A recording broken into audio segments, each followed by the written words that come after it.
to the Horrifying Convention, which you we wanna went start out down to. that? Yeah, we will start down there. And we went out to the Horrifying Convention, had a bunch of interviews. We ran into a guy. It actually caught my eye. He makes professional Jason masks. Thank you. I appreciate that. He doesn't make burps like that, but he makes professional Jason masks. His name's Tim Schultz. So without further ado, here's Tim and his custom Jason masks and where to find them. Ladies and gentlemen, it's Happy Hour TV. This is Ray. We're still here at the Horrifying Fest. I'm sitting here with Tim. He owns HockeyHorrorMasks.com. Tim, you got all kinds of Jason masks, and trust me, if anybody loves Friday the 13th, especially from our show, it's definitely me. Can you tell us a little bit about how you got into making the hockey masks and what it takes to make all these amazing masks? Just the love of the movies. I mean, I'd been a fan ever since my grandmother took me to see one when I was, I think, 9 years old, and it freaked me out for a while. But I got into it, and took me a long time to figure out how to really do it. But started making them out of fiberglass, and had a little trouble with that as far as some health issues and stuff, rashes. So I started making them of ABS. And yeah, they're all hand painted. I do all the painting by hand. It takes about 3 or 4 hours probably to get everything, not counting drying times. And I cut all the straps, and yeah, just that's about it. Now, in your honest opinion, which mask from which movie is your favorite to make out of all of them? Oh wow, that's tough. I'd say probably the final chapter. That's kind of a tricky one with the eye. The eye's a little different on that. The chevrons being like the rubbed off parts on the nose. Took a long time to get that, get that down. But yeah, that's probably my favorite one. The remake, I really like the shading and stuff on that. That's about 5 different layers of shading. Now, I hear that there's a backstory to this mask right here. Would you like to tell us more about this mask that's hanging right here on this post? Yeah, it was actually the writer of, it's supposed to be Friday the 13th Retribution, starring Adrian King, Amy Steele, script written by Patrick Dobson. And it's still in the works, and he'd asked me to make a prototype for it. And hopefully it comes true. Jeff Wickedbeard Cochran was to be Jason, and it was either going to be a fan film or, maybe even if they could have got it to Sean Cunningham, maybe a feature film. I'm not sure. They jump around. I mean, they go from Jason X. They go off the page. They're not always politically correct, I guess you'd say. But yeah, hopefully it happens. I mean, it's like a dream, if it would actually get used in a movie. And so.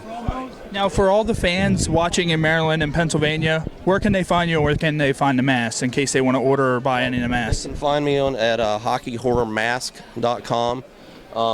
And something kind of cool is I don't charge any extra for shipping. The shipping is, the price that you see is what you get. I work quick, and I'll get them to you as fast as I can. It's a busy time right now, but. All right, thanks a lot. Yeah, thanks a lot, man. All right, thank you. Yep. So what do you think? Would you buy one of his masks? I mean, without a shadow of a doubt, I want to have one hanging right on my wall. I want, like, the classic traditional one with the machete mark taking out of the top of it. Do you really have to ask me? Dude, I would have that Steelers one hanging on my wall right now. That's right, he did have that Steelers one. Yeah, that I forgot all about that one. So, I think we got a little more room. You want to throw a little something else out there? Yeah, we are. About straight from Horrifying. We got another one. Yeah, straight from Horrifying. Actually, Horrifying will continue on to the next episode.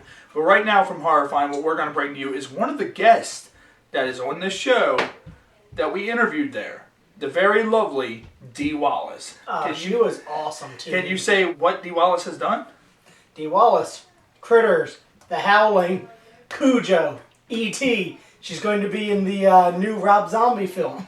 Yes, the new Rob Zombie film. There was a rumor, we even asked her about it, I'm not sure if we recorded it or not, about her being in the new Nightmare on Elm Street remake. She put a death to that rumor that day right there. So if you see anything on IMDb about it, don't believe it because she's not going to be in it. Nope, she isn't.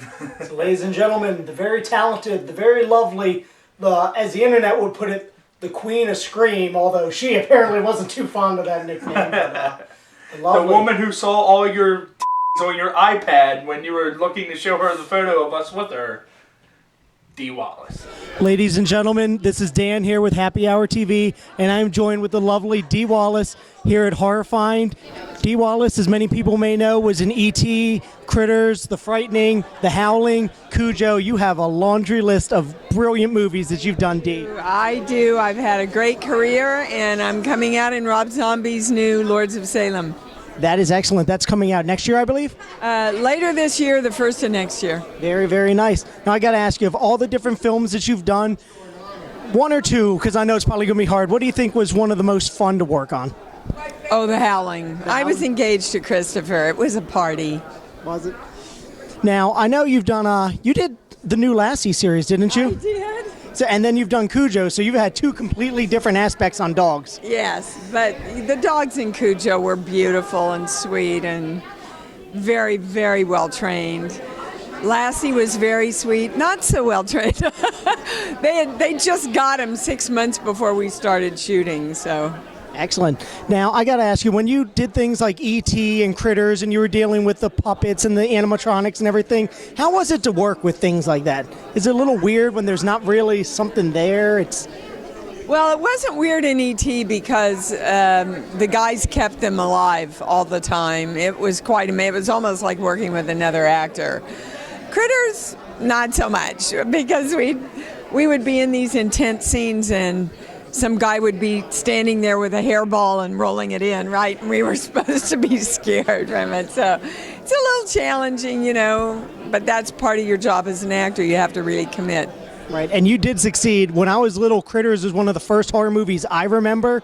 And for the longest time, in my head, I can still hear you going, Brad Brown, you get to school. I can hear it in my head from when I was little. Mother, and I wasn't a mother back then either. Now, I've read online that a lot of people know you as the Queen of Scream because you have a very definable scream. I guess.